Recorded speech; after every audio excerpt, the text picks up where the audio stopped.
বন্যপ্রাণী পাচারের ছক ভেস্তে দিল বেলাকোপা আউটপোস্ট পুলিশ। উদ্ধার 3টি কচ্ছপ।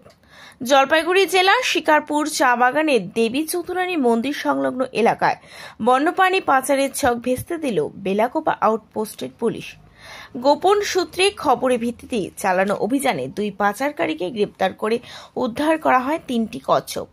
পুলিশ সূত্রে জানা গিয়েছে, এদিন দুপুরে বেলাকোপা আউটপোস্টের আইসি অরিজিৎ কুণ্ডুর কাছে খবর আসে যে কচ্ছপের মাংস বিক্রির উদ্দেশ্যে কিছু ব্যক্তি তা নিয়ে বাজারের দিকে রওনা হয়েছে। সঙ্গে সঙ্গে পুলিশ চা বাগান সংলগ্ন এলাকায় ফাঁদ পেতে অভিযানে নামে। অভিযানে ধরা পড়ে 2 পাচারকারী, নীলকান্ত রায় ও দিলীপ ওরাও। দুজনেই পাটকাটা এলাকার বাসিন্দা।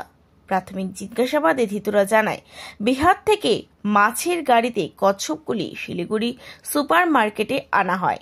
সেখান থেকে প্রতি কেজি 800 টাকা দরে কচ্ছপ কিনে এনে চড়া দামে বিক্রি করাই ছিল তাদের উদ্দেশ্য। ঘটনার খবর জানানো হয় বেলাকোপার রেঞ্জ অফিসার চিরঞ্জিত পালকে। পরে বন দপ্তরের একটি দল ঘটনাস্থলে এসে ধৃত 2 ব্যক্তি এবং উদ্ধার হওয়া কচ্ছপগুলিকে নিজেদের হেফাজতে নেয়। এই ঘটনায় চা বাগান সংলগ্ন এলাকায় চাঞ্চল্য ছড়িয়েছে। তদন্ত চালাচ্ছে বন দপ্তর ও পুলিশ।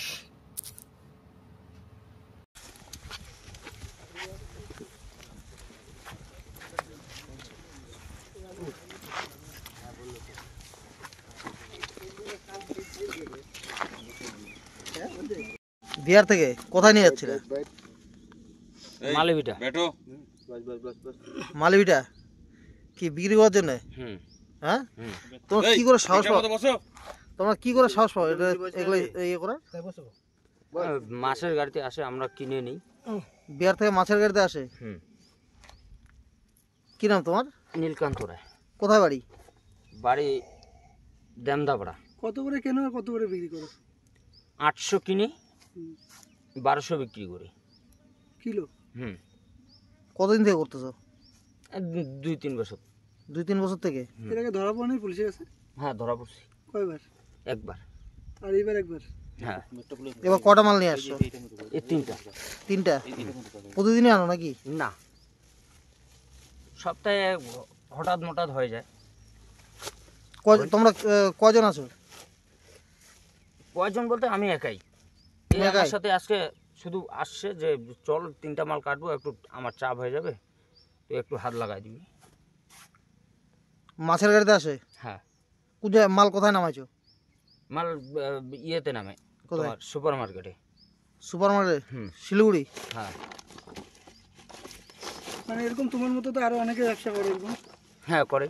তো মাল কিরকম, কত মাল আছে তাও এরকম মাছের গাড়িতে টোটাল? যেরকম দেখেন, যারা যারা কিনে ওদেরকে তো আমি চিনি না। এখন ওরা কতটা মাল নেয়, কতটা কি করে, আমি অতটা বলতে পারতেছি না, কারণ একবারে আমাদেরকে মাল দেয় না। মাল দেয়, তোমার নেওয়া হয়ে গেছে, তুমি চলে গেলা, তারপরে আরেকজনকে ঢুকাবে, তারপরে আরেকজনকে মাল দিবে। কারোর সামনে কাউকে মাল দেবে না? আজকে তোমরা কে কে ধরা পড়ছো? আমি নীলকান্ত রায় আর দিলীপ ওরাও। তোমার বাড়ি কোথায়? দেমদাপাড়া। দেমদাপাড়া। আর ওর বাড়ি? ওর বাড়ি সাঙ্গিপাড়া। এখন বাইট হবে না, ওই লেখতেছে না, এগুলো বাইট অফিসিয়াল দিতে হবে।